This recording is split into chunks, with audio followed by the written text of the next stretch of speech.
Hi, and welcome to this week's episode of Open Wounds Podcast.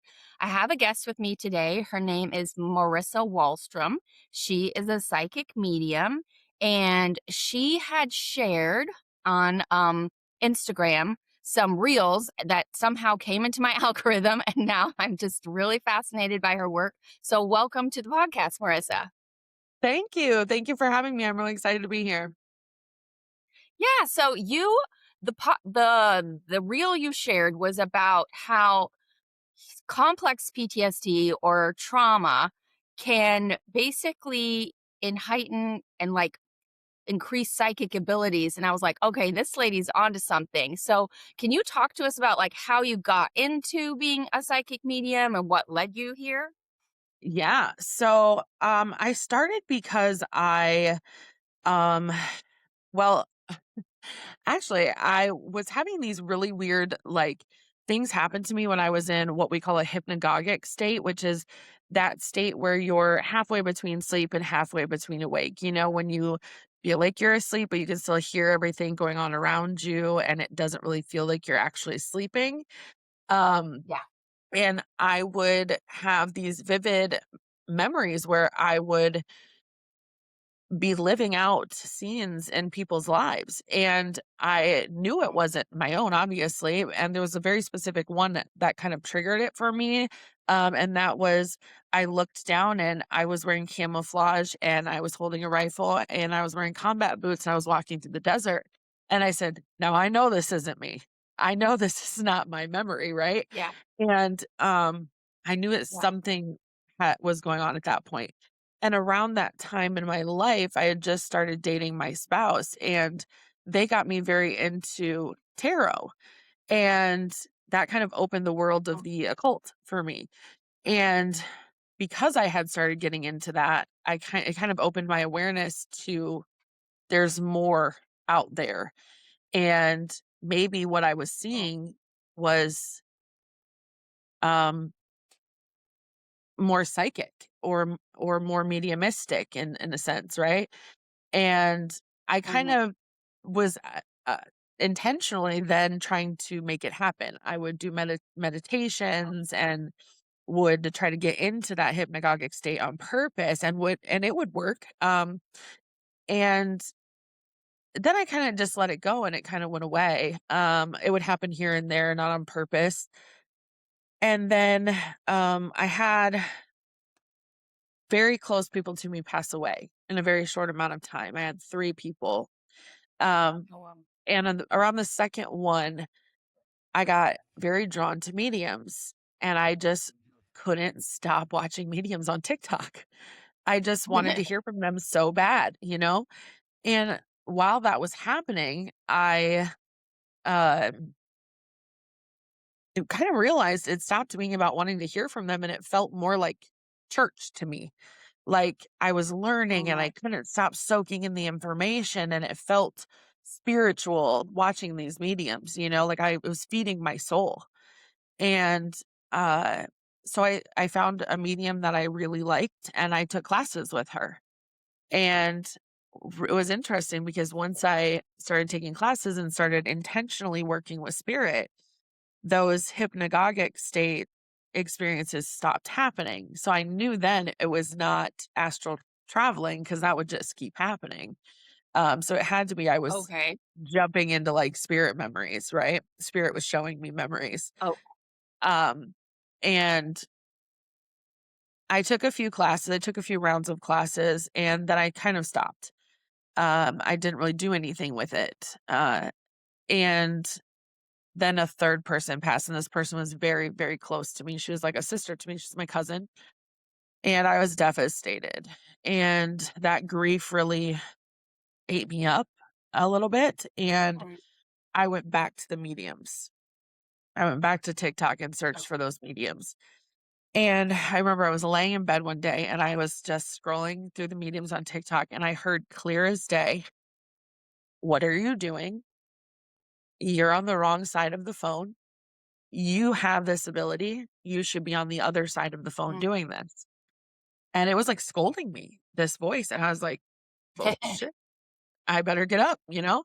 So I got up out of that bed and I went and got a tripod with a ring light, and I went live and I did readings and I didn't stop. And I've been doing it for 2 years. Um, Live So you've readings. been able to, like, use the skills you learned from the class and just automatically start, like, working with other people. There wasn't, like, a long lead time of learning curve or anything. Not really for me, no. I had a very excellent teacher, and she was very she was very hard on us in a great way. Um, and it kind of prepared me for that, and she came from a place of, lives, and so that really prepared me for working on a, like, platform, mediumship in that way. Yeah. Oh, nice. Yeah, so it sounds like, because I've heard this from other people before, like, we were talking before we started recording about a friend, and I have another friend too, and it's things just started happening to them, kind of like what happened to you, and they were sort of like, it can be a little bit scary and can be a little bit intimidating, and sometimes you think you're going crazy. So they kind of wanted to learn more like how to control it. Like, how do I stop this from happening? I don't always want this to happen. So did the medium teach you, like, that why it was happening in the hypnagogic state, and then you were able to, like, control it, and that's why it stopped happening? No, not at all, not at all, actually. I don't think she was very well versed in that, and that's not her Okay. fault, really. I think, I learned that later on. She did let me know that, like, that was a very normal experience for people to have Okay. things happen in that state. She didn't give me a name for that state, I found that out later on.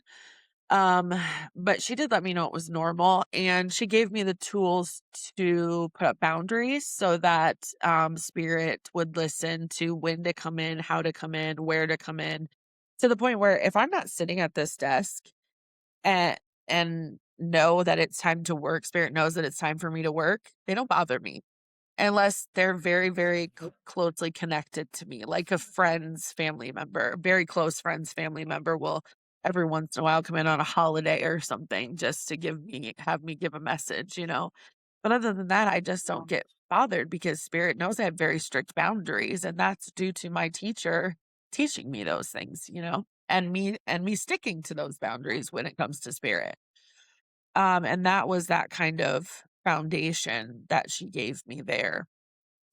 So, um, yeah, that really helped a lot. yeah, so you took the classes, you learned how to kinda set the boundaries, because I that's what I've heard also from people in this field, is that the boundaries are really, really important, because once you become not susceptible, I don't know what the word I'm looking for is, but once you become receptive of interacting with this, it will just be coming at you all day long, and you just have to be like, "No, not right now. We're not Mhm. doing this right now," kind of thing. Yeah. And that can even happen before that. A lot of people, I call it like this, like, it's like an antenna. It's you're giving out a receiver, like, you're calling out, right? It's like a Mm. beacon. And this beacon is calling in energy. And if you don't know what to do with that energy when it gets there, you're going to have problems. And so until you Yeah. know the protective measures to put around your beacon, it's going to keep happening. And so, um, some people's beacons shine bright from day one, and they need to know those boundaries put around there.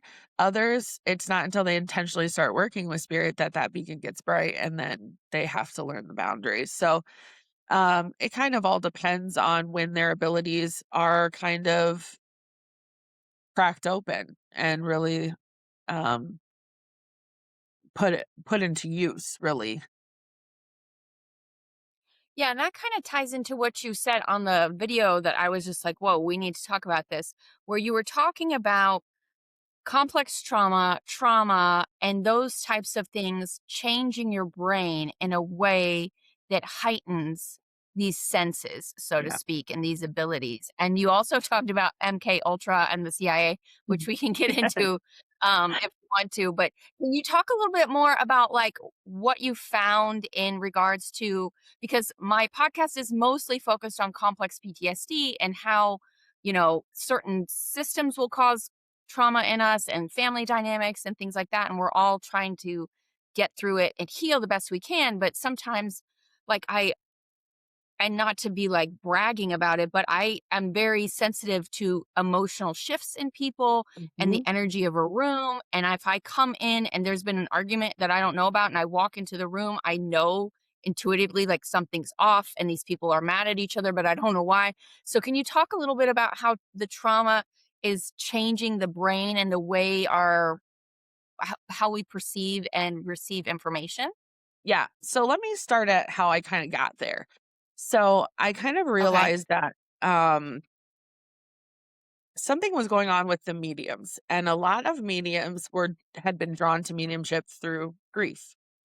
And so I was kind of Mm, yeah. looking into that, and I was like, what is the deal here? Because that's my story too, right? And then I realized Hmm. along this like journey of looking into this that grief is trauma, right? There is no way Right. around it. Grief is traumatic. And um a lot of the times that's when our gifts will kind of crack all the way open is through this grief. But the thing is that it goes farther back than that because a lot of mediums already come in with this background of CPTSD. And I Mm, don't think we talk about that enough. And the reason why is because CPTSD changes our brain in a way that makes us hypervigilant. It makes us look for pattern recognition. It makes us, like you were saying, have to be aware of what's going on in the room around us, energy shifts, because we might be looking for mood changes in our abuser that's in the room. We might be looking for footsteps coming from a couple rooms away to see if someone's coming. You know, we're looking for those things. So we become our hyper vigilant, and that changes our brain chemistry. That changes those synapses in our brain. And we become so sensitive to those changes that I truly believe we become receptive to to the spirit world due to that because we're so scared. We're so scared that it changes yeah. that chemistry to make us sensitive to not only this plane but the the next, you know? And we're just able Mm, to connect over to the other side just a little bit easier.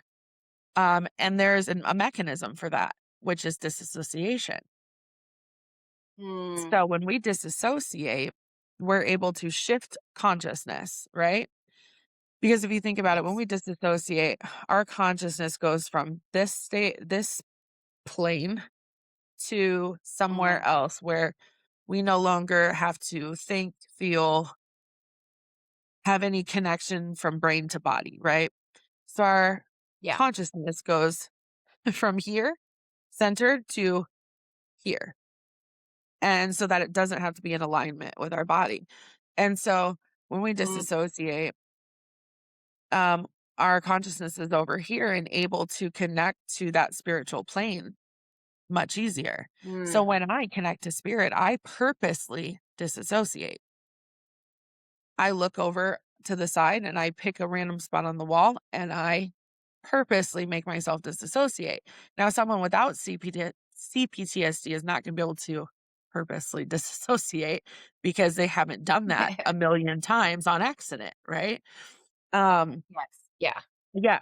And so it just makes it a little bit easier once when you've done it a million times on accident. Um, Yeah. yeah. So, Yeah. That makes sense. I mean, the disassociation thing, I think too, because most people think of disassociation as like, what is that called? A fugue state or something where the person's mhm, just literally like not there, but there's levels to it, right? Where I've found myself, I just kind of feel like I'm daydreaming or my brain has gone off somewhere else and my body's still sitting here. And I didn't realize that was disassociating until I started working with the EMDR therapist. And after we would do our EMDR sessions, I would be disassociating like hardcore to the point where I needed to like go home and go to sleep and I couldn't really function the rest of the day because I was just like checked out. Um, but yeah, I think that's so common with people with trauma is because you're not safe in the environment you're in. So your brain's like, let's just go on a walk while this terrible thing happens and we don't have to face it, right? But yeah, I've learned as I've gotten older with meditation and, visualization and these other practices that I can tap into that if I want to. And sometimes if I'm just feeling like I realize also that it is the body's way of protecting itself in these situations Mhm. and the mind's way of protecting itself, right? So sometimes when I feel overwhelmed and it starts happening, I'm like, you know what? I'm just going to go with it because my body and my brain clearly feel like I need a break right now from whatever's happening.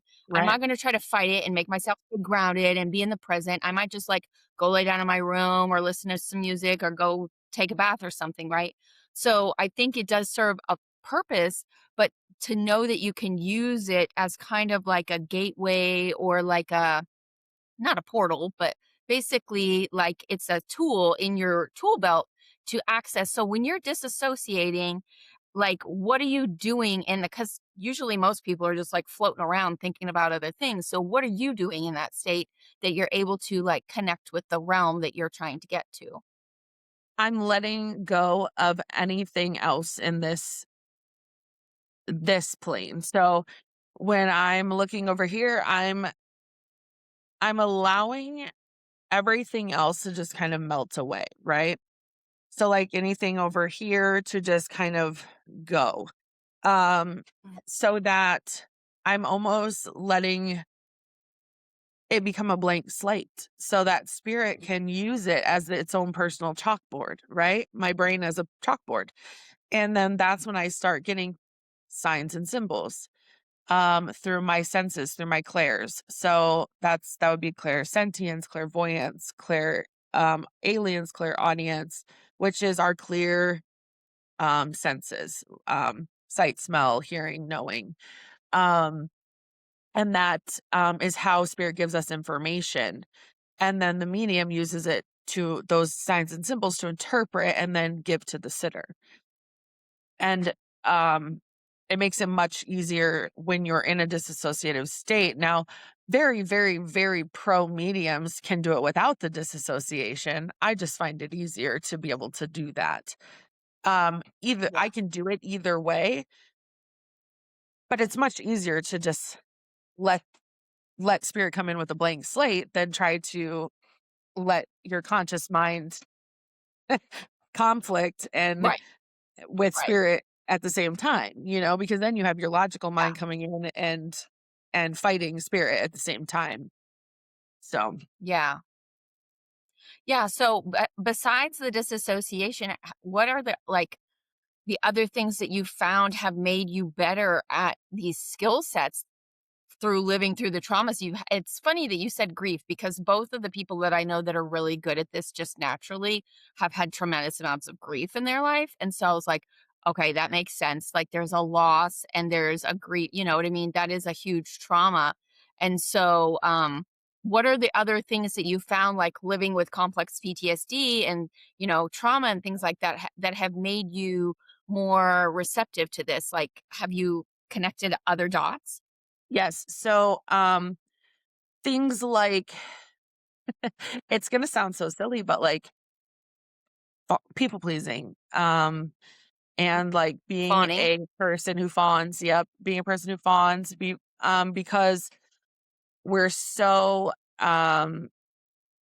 we want to, let me back up.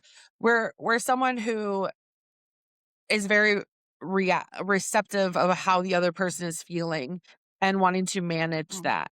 And so yeah, when we get that energy, we feel that energy before they've even moved, before they've made a sound, before they've said a word, before they've probably even moved a muscle on their face. And we're like, oop, don't like that energy. Let me make it better.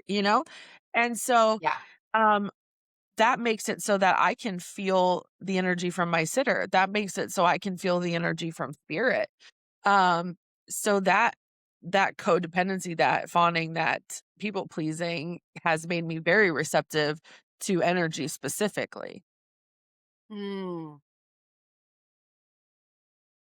yeah, that makes Yeah. sense. I mean, the whole the fawning thing, like, when I was first going through all my trauma stuff and reading about it and seeing people posting online, and they would talk about fawning and as it's just generic people pleasing. But if you've been raised in a home where if you did not fawn, your life was in danger, it's not just about trying to get somebody to like you, which is what really annoys me when they talk about, oh, it's people pleasing. I just want people to like me. No, it's like life or death fawning is.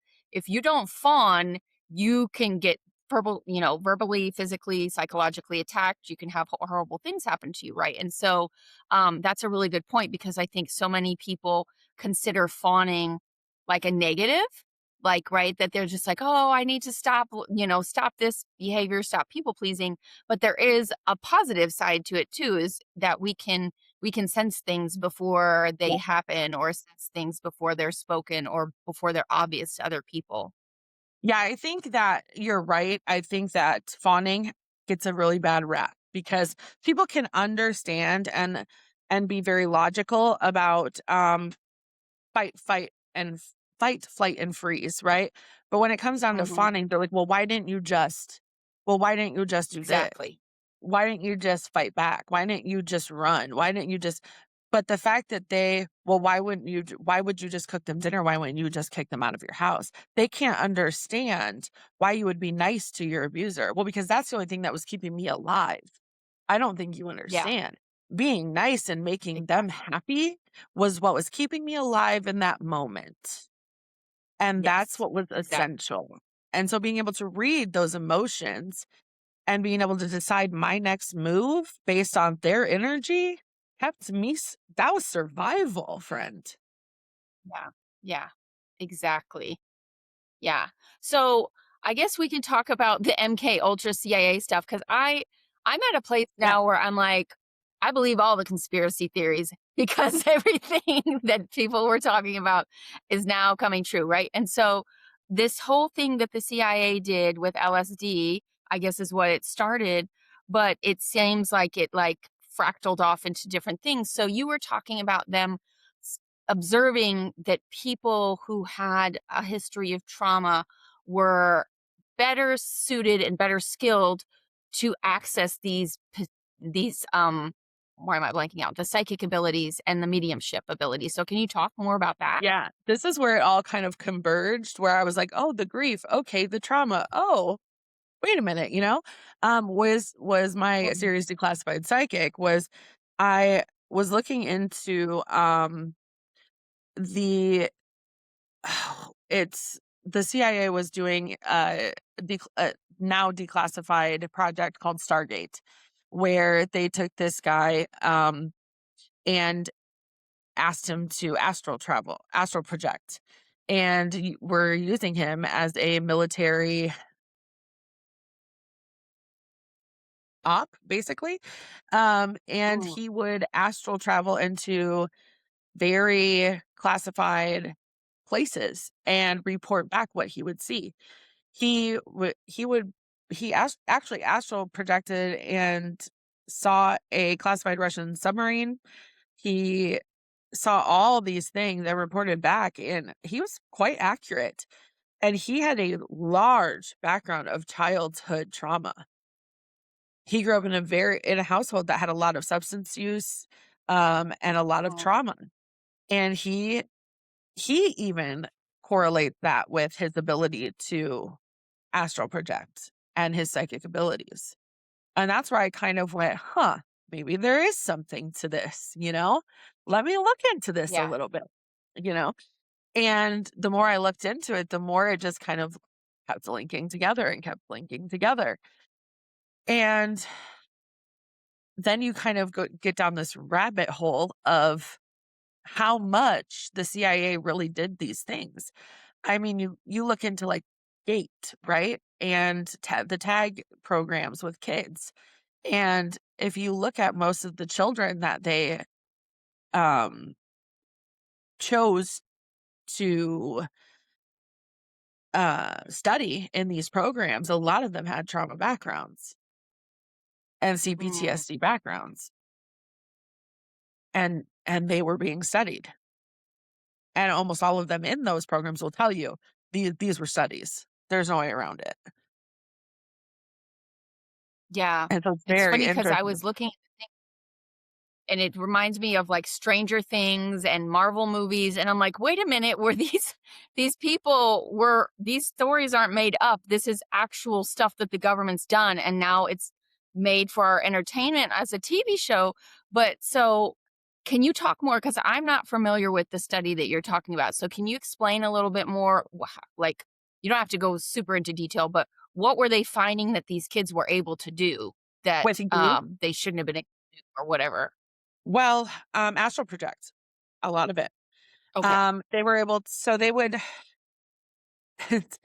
they would test them, too with, like, psychic, their clairs. They would do, like, flashcards. "Can you see what's on the back of this? Can you tell me what's on the back of this card?" Things like that. They would do testing like that. Um, they had very if you ask the people in the GATE program, they all have the very similar, almost exact actual dreams that they would have called Mall World. Have you ever heard of this? Mm-mm, no. They all dream of this deserted mall, and it looks exactly the same to all of them. Oh, weird. So they believe that they were, um, I don't know if like maybe it was a meditation that they read to these kids over and over again that brought Oh, them into this deserted mall landscape, and that's where they astral project to. Um, that's an actual real place that was described to them. um, where they're not really sure how the mechanism works, but somehow these people all astral project to the same place regularly, even as adults. oh, wow. Yeah. So they were using the adult to astral project to find out like information on the Russians or information on their opponents, basically people who we were trying to spy Mhm. on, right? So what is I'm confused about what's the point of having the kids go to a deserted mall? Like, Well, so I is have it a just so they can practice? theory. Yes, so I have a Okay. theory. I think what was going on was, so the original man, the original guy who was astral projecting in Project Stargate, Um, they actually had a statistician come in and look at the, um, results from that project, and that statistician said the findings were statistically significant. Those are her exact words, statistically Right. significant, and yet they said, "Nah, probably not," and gave it to the press and then canceled it, okay? Most people Mm. don't think they actually canceled it.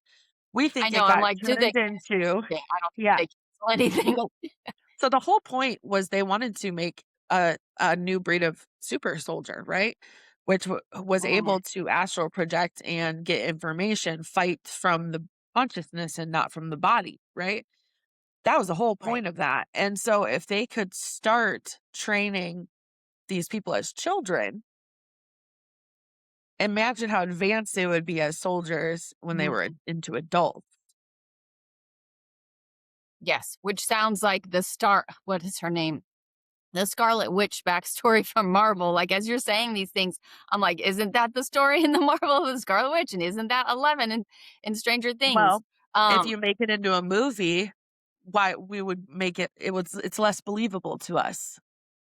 yeah, when it's actually really happening. So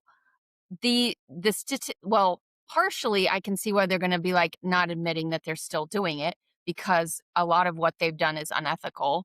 Um, but there's a lot of findings. I think partially this is touching into one is there's a lot of things we can't explain via science yet, but I do think in decades to come, we will be able to say, this is why this works, and this is how it works, and this is how we're able to do things. But so when they're finding that these kids can astral project, and I'm assuming they're using them to do things and to communicate with other people, um, but were they specifically picking kids who had been traumatized, or was that just like, oh, we realized the ones who had had a really rough childhood did better at this? I'm not sure. I'm not really sure. Okay. I'm assuming they saw a correlation, but I don't know that I'm not particularly sure if they were doing it purposely and intentionally. Mhm. Yeah. That I couldn't tell you. It does bring into another topic too that I don't think I mentioned before talking about, but it's been kind of rumbling around in my mind lately with this this energy that we're dealing with the Epstein files and everything coming to light, and we're seeing how corrupt our government is and that they don't do anything that doesn't benefit them directly. Um and we're talking about trying to make a change collectively. We're trying to talk about bringing in a new system that benefits everyone, not just the people who are power hungry and manipulative and abusive, right? And so Yeah, when we're talking about like tapping into these energies and doing things like in my this like I'm like just go with me here. Like, are we fighting an energetic battle? Right? Like, yeah, people are out there yeah. on the streets protesting for No King's Day, and they're boycotting taxes, and all these things are very valid, and I don't say we shouldn't do them. But in the grand scheme of things, should we be channeling our energy at like, a psychic level to change things? I truly believe it's both. I think we need foot Okay. soldiers, ones that are in the streets with the picket signs, the ones that are fighting on the ground, and I truly believe we need the ones that are fighting with the mind and with energy and with um other means, that maybe you'd call witchcraft or whatever you would call it, but manipulation of energy, right? Because Yeah. these people at the Epstein files were manipulating energy, whether you want to believe that or not. They are Yeah. engaging in truly dark practices, okay? The Yeah. What they were doing to children is very Mhm. dark and manipulates energy in a very negative, dark way. And there's even talk of there was a bank account in the name of a not so great entity, you know what I mean? So we just Mhm. don't. I think it was Ball, Yeah. I think, Ball.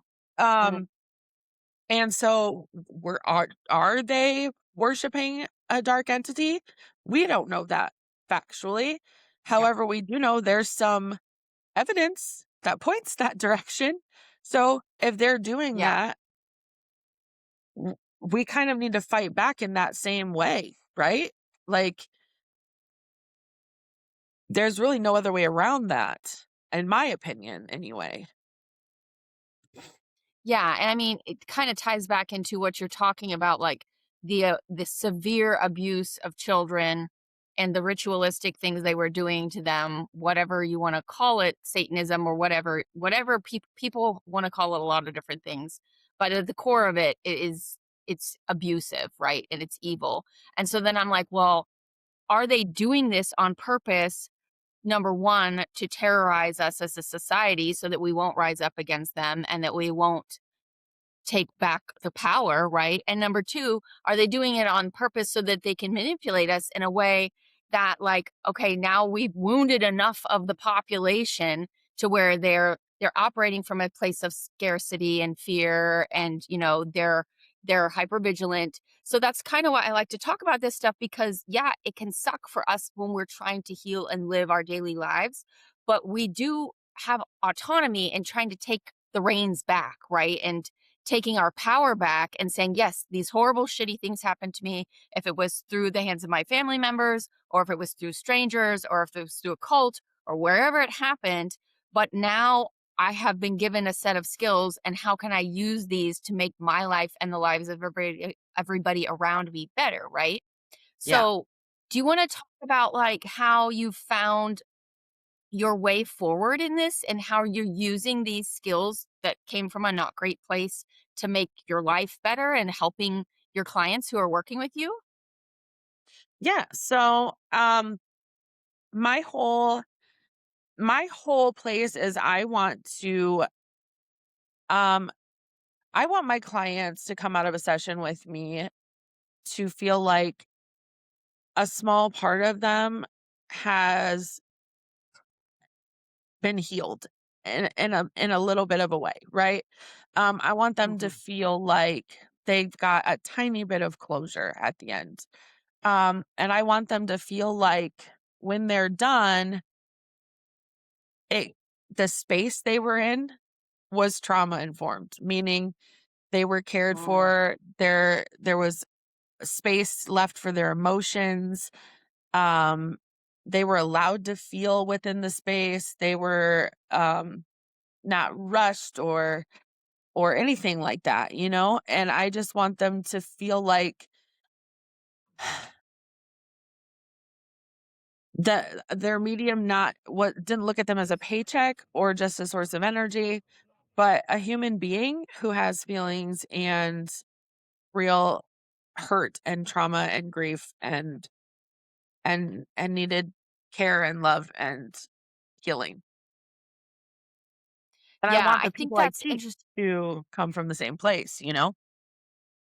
Yeah, the trauma informed aspect is so important because I think a lot of people who do reach out to psychics or mediums are coming from a place of, like you said, grief. And there's a lot of emotional stuff happening when they're reaching out for these services and this help. And I mean, just personally, when I've talk to psychics or mediums or shamans or things like that, I can have really good experiences. And then I can also have experiences that are really invalidating and leave me feeling worse than I went in. And I'm like, I just paid $150, $300 to this person, and they made me feel like shit when I left. Right. So I think that's so important. So, can you talk about how trauma informed care would different from like some other medium or psychic who isn't using that? Like, what would that make your practice different? Yeah. So, I'm coming from a place where my day job is I'm a substance abuse counselor. So I Oh, have okay. had many trainings in trauma informed care. And when I became a medium, I realized there was a massive gap in this field. Like there were so many mediums who are never trained how to deal with people's grief and trauma. Most of them actually, they're trained in how to be a medium. They're not trained in how to hold people's emotions or trauma. And Yeah. that's part of the job. It's part of the Yeah. job. Mhm. It's Mhm. actually half the job, to be honest with you. Yeah. And I think when I saw what was going on, I was like, oh my God, we have got to bridge this gap because we we're holding such a precious thing when we are sitting with clients. And we can do real re-traumatization. We can do real damage if not done correctly. And Yeah. and we need to start training mediums to be trauma informed. This needs to be a thing immediately. And so that looks like allowing space when your sitters broke down and can't stop crying, not piling on more Mhm. evidence when they can't even breathe and they're snotting on themselves, you know, like give them a second. Yeah. Tell them Yeah. it's okay to cry. Tell them, you know, we cry here. You know, it's okay. Take a minute. Do, you know, let me know when you're ready. You're fine. Take a minute. If you need to step away and come back, that's okay too. If it looks like um it can look like things like paying attention to when your sitter is activated. So maybe they tense up and they stop talking. They stop answering you with whole sentences and it starts getting punchy in one word because Mhm. their trauma is getting re-triggered, right? You're paying attention to those things when they're being activated. It's things like Yeah. that. You know, it's that kind of training. And you're also paying attention to how you're giving information. I just made a video about this the other day, but if a spirit gives me that, say for instance, they took their own life and gives me a very vivid image of what happened, I'm not going to regurgitate in detail what I just saw and Yeah. re-traumatize the mother in front of me on how their son just died. I'm going Yeah. to come about that in a very indirect, direct way. So I'm going to say things Right. like, would you understand that your son is taking responsibility for his own passing? Would you Mm, understand maybe a constriction around the neck that maybe is hard to breathe? Would you understand? So I'm not taking away evidence and infantilizing someone, that making it so saying they can't handle information, because some people don't like that, right? And that was pointed out to me, and yeah. that's absolutely true. We don't want to do that either. But we're not going to give them the information in a way that's going to re-traumatize. Yeah. Absolutely. Yeah. I think that's a good point because, like, one of the experiences I had worked with this woman just one time, and she was like, "Yeah," I said I one of my questions was, "Have I been in a past life with any of my immediate family members that I have right now?" And she starts telling me these horrifying stories of past lives with my parents, and I was like, "No, I didn't want I just wanted, like, yes, yeah, or it was this person, or no, it was." So it was, yeah, I think there is a lot of training that could be beneficial to people who are doing this work, especially if someone's coming and wanting you to connect with a past loved one, because obviously that's they're gone and they can't communicate and they're using you as that channel to communicate. There's going to be a bunch of emotion. But yeah, you don't always need to give the gory details of every single thing that comes through, um because you're just going to, yeah, that's just injuring. So wow, that's, and it's interesting that you said substance abuse because I did that as a job for a while too, and there's so much there that overlaps. I don't think people think about mental health and psychic and mediumship, but it is just, like, so much overlap there. Yes, absolutely.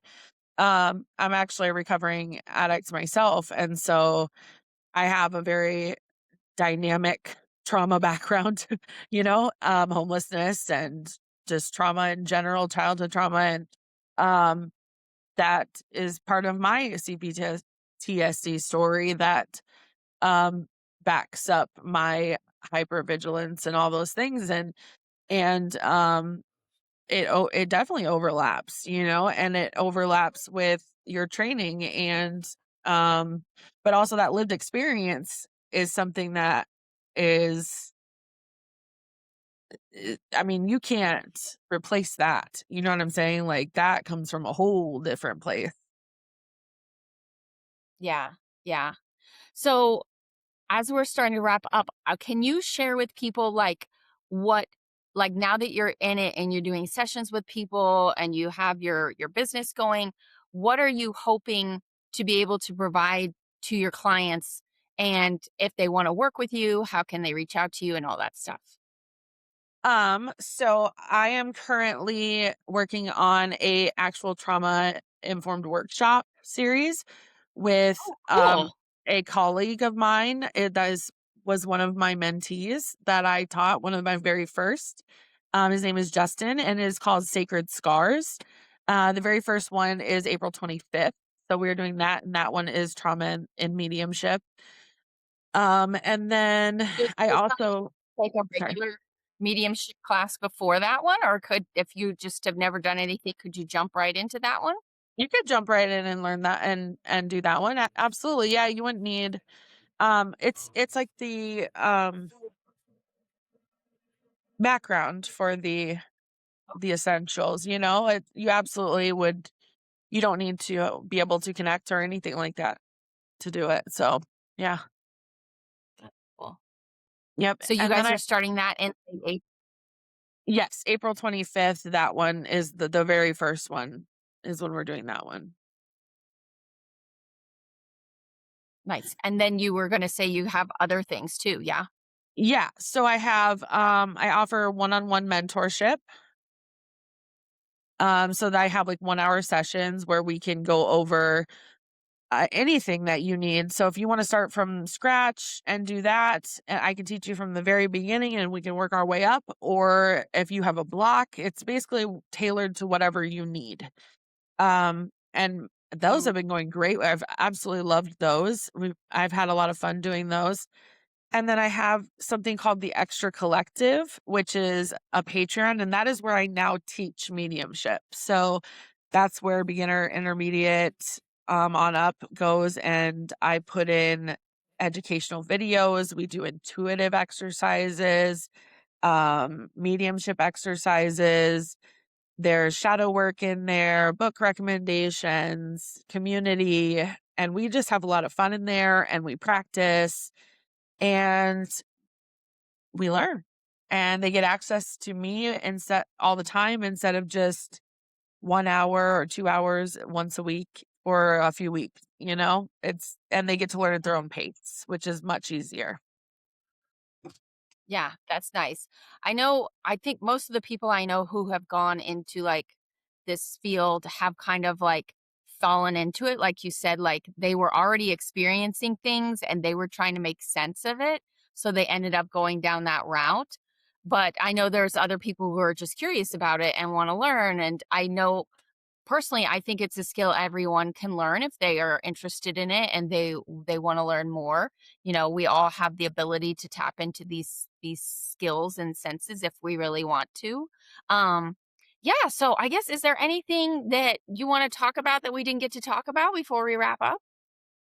The only thing that I really didn't cover that I really found interesting, and I think that it's just a really cool tidbit of information about CPTSD, is I had noticed that during my research was um, I was curious why there wasn't as many men in the spiritual community as there was women, why there was such this large amount of women, right?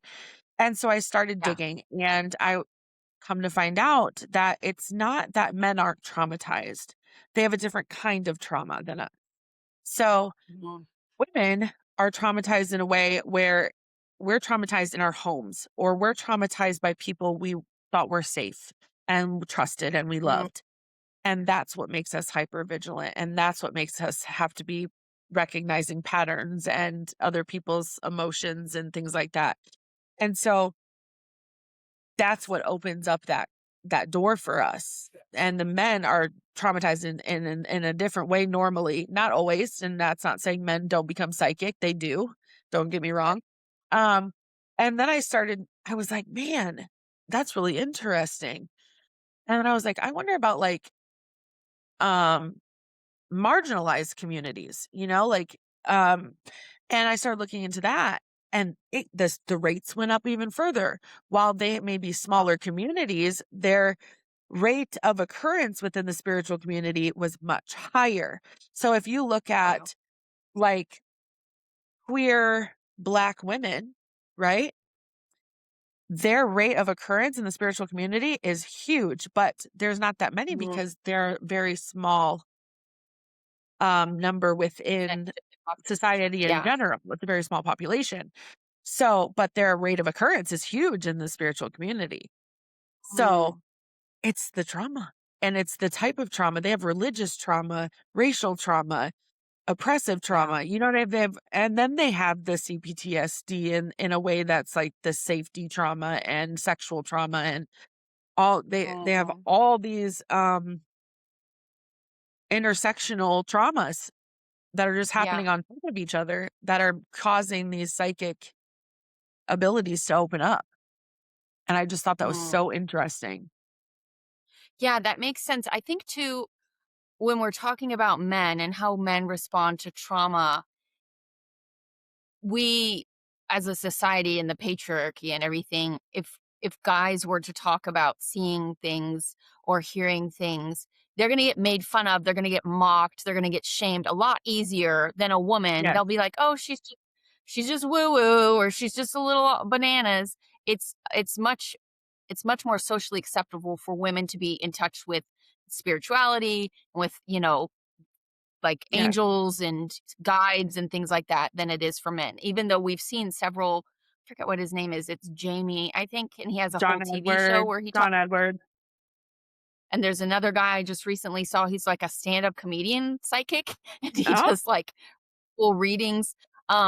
But yeah, so I think socially, men are told you aren't supposed to do this. So I'm sure there's a lot more shame and guilt if they are experiencing these things to and not talking about them.